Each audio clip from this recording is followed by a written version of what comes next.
프레임은 영화 필름 한 장, 한 컷을 의미합니다. 손으로 사진 찍는 흉내를 낼 때 엄지와 검지로 사각형을 만드는데 이것도 프레임이죠. 여기다 씌우다라는 동사가 합쳐지면 프레임 씌우기가 됩니다. 예를 들어서 죄를 뒤집어 씌우다, 바가지를 씌우다 라고 하는 말이 있는 것처럼 프레임 씌우기라고 하는 말은 무엇을 왜곡시키는 행위에 자주 사용됩니다. 선거철에 자주 등장하는 프레임 전쟁이라는 말도 여기에서 나온 말입니다. 오늘 본문은 잘못된 프레임 씌우기에 대한 말씀인데요. 에스라 4장 11절부터 14절입니다. 그 중에서 23절부터 24절까지 읽겠습니다. 아닥사스다 왕의 조서 초본이 루훔과 서기관 심세와 그의 동료들 앞에 낭독되매 그들이 예루살렘으로 급히 가서 유다 사람들을 보고 권력으로 억제하여 그 공사를 그치게 하니 이에 예루살렘에서 하나님의 성전 공사가 바사 왕 다리오 제2년까지 중단되니라. 아멘. 오늘 말씀의 제목은 결국 진실한 산만이 남는다 입니다. 페르시아의 지방 행정관 루훔을 비롯한 많은 사람들이 아닥사스다 왕에게 보낸 상소문이 오늘 본문에 기록되어 있습니다. 그 상소문의 내용을 요약하면 황제시여, 페르시아 제국의 서쪽에 있는 유다 예루살렘에서 지금 성벽과 성전이 재건되고 있는데 그것이 완공되면 앞으로 더 이상 이들은 조공과 세금과 통행세를 바치지 않을 겁니다. 그러면 황실에 막대한 손실을 입힐 것일 텐데 왕의 녹을 먹는 우리로서 이 일을 차마 눈뜨고 볼 수 없어서 황제께 아뢰입니다. 조상들이 남겨놓으신 역사 기록을 찾아보시고 지금까지 반역의 땅이었던 유대 지역 사람들의 행위를 살펴보십시오. 만약 이 성읍이 재건되고 성벽 쌓는 일이 완성되면 강 건너편 서쪽의 영토를 잃게 되신다는 것을 황제께 알려드립니다. 이런 내용입니다. 그러자 이 편지에 대해서 아닥사스다 왕은 답장을 보냈는데요. 어서 그 유대 사람들이 하는 일을 중단시켜라. 다음에 내가 다시 명령을 내릴 때까지 그들이 성읍을 재건하지 못하게 하여라. 이 일을 태만하게 하지 말고 왕실이 화를 입거나 손해보는 일이 없게 하라 라고 조서를 내렸습니다. 그러자 왕의 답장을 받은 루훔과 서기관 심세와 그의 동료들은 급히 예루살렘의 유다 족속에게로 달려갔습니다. 이들은 아닥사스다 왕의 칙서를 사람들 앞에서 낭독하고 자신들의 권력과 군대를 동원해서 예루살렘 성전과 성벽 재건을 중단시켰습니다. 자, 이제 마지막 24절은 사장 전체에 대한 요약인데요.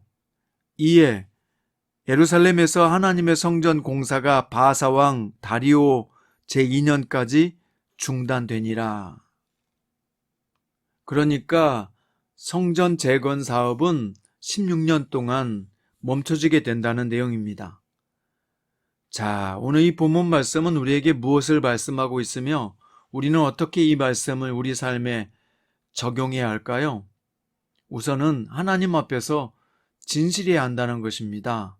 성도는 말입니다. 루훔과 그와 함께하는 사람들의 상소에는 두 가지 면에서 진실이 왜곡되어 있었는데요. 첫 번째는 자신들의 이득을 위해서 성전을 재건하는 남유다 사람들을 죄인으로 덮어 씌웠다는 것입니다. 두 번째는 자신들의 이기적인 속셈을 감추고 왕에게 충성스러운 신하인 것처럼 포장했다는 것이죠. 남에게는 죄를 덮어 씌우고 자신은 선한 사람인 것처럼 포장한 것입니다. 이렇게 진실을 왜곡시켜서 죄인이라고 낙인을 찍는 것을 프레임 씌우기라고 하는 것입니다. 상대방을 자신이 만든 프레임에 가두어서 자신이 원하는 것을 얻기 위한 전략이죠. 우리가 살아가는 세상에서는 프레임 씌우기가 다반사로 일어납니다. 남을 죽이고 넘어뜨릴 때 자신에게 돌아오는 이득을 챙기기 위해서, 또는 남이 잘 되는 꼴을 볼 수 없는 시기심 때문에 부정적인 소문을 퍼뜨리죠. 또 진실을 왜곡하는 말로 이럴 수 있느냐라는 식으로 교묘하게 분위기를 조성합니다. 우리가 사는 세상에서 이런 일들이 흔히 일어나지 않나요? 우리는 하나님 앞에서 진실하기 위해서 노력해야 됩니다. 왜냐하면 오늘 본문에서 상황을 자신에게 유리하게 한쪽으로 몰고 가는 사람들을 하나님께서는 대적이라고 부르셨습니다. 하나님은 진실하시잖아요. 하나님을 사랑하는 사람은 그 진실함을 따라야 합니다. 진실함과 정직함이 바보처럼 취급되는 그런 시대입니다.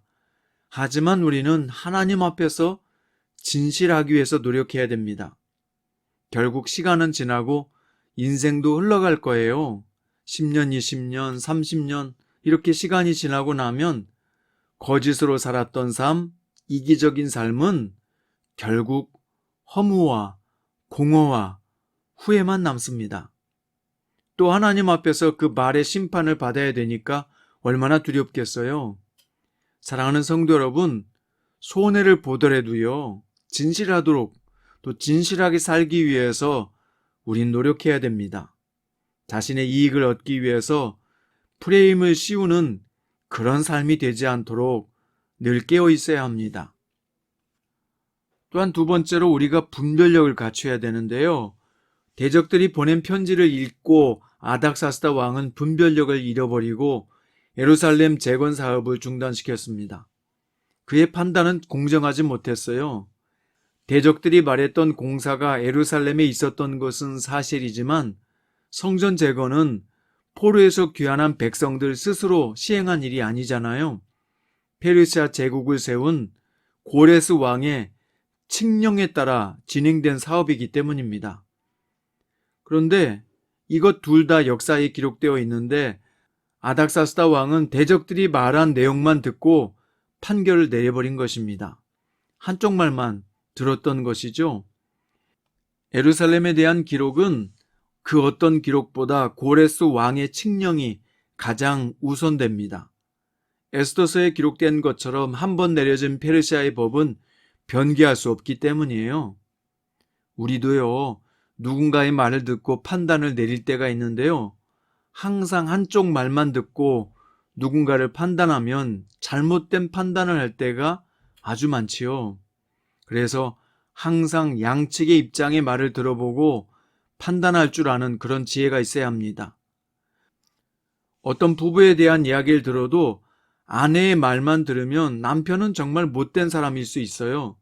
그런데 남편의 말을 들어보면 아내와 남편의 입장 차이가 어떤 것인가를 분별할 수 있단 말입니다. 그래서 우리가 항상 양측의 입장을 들어보고 판단하는 그런 지혜가 있어야 된다는 것입니다. 그런데 그것보다 더 중요하게 생각하고 살펴야 될 입장이 있어요. 그게 뭘까요? 우리는 그리스도인으로서 정말 중요하게 그 어떤 입장보다 하나님의 입장에서 모든 상황과 사람들의 말을 판단하고 분별할 수 있어야 합니다. 하나님 말씀에 입각해서 살펴보면 올바른 것이 무엇인지, 거짓이 무엇인지 확실한 정확한 분별력이 생기기 때문입니다. 사랑하는 성장 큐티 가족 여러분, 오늘 나의 삶 가운데 또 나의 말 가운데 진실함이 왜곡된 프레임 씌우기는 없는지 우리 자신을 돌아봅시다. 또한 우리가 영적 분별력을 가지고 하나님의 입장에서 하나님의 말씀에 입각해서 모든 사람들의 말과 상황을 분별할 수 있는 그런 진정한 통찰력과 지혜가 있게 되기를 바랍니다. 오늘 여러분과 저에게 이런 통찰력과 분별력으로 오늘 하루를 복되게 의미 있게 잘 살아낼 수 있기를 주님의 이름으로 축원드립니다. 기도드립니다. 사랑하는 주님, 오늘 우리는 귀한 말씀을 통해서 당장 내 앞에 있는 유익이나 어떤 사람들을 내 편으로 만들기 위해서 잘못된 프레임 씌우기를 하지 않게 하시고 오늘 또 진실하게 살게 하소서. 또한 분별력을 가지고 사람들의 말과 상황을 볼 수 있는 그런 통찰력을 우리에게 허락하셔서 오늘 하루도 하나님의 사람으로서 하나님의 입장에서 잘 살아낼 수 있는 승리하는 하루가 되게 하소서. 예수님의 이름으로 기도드립니다.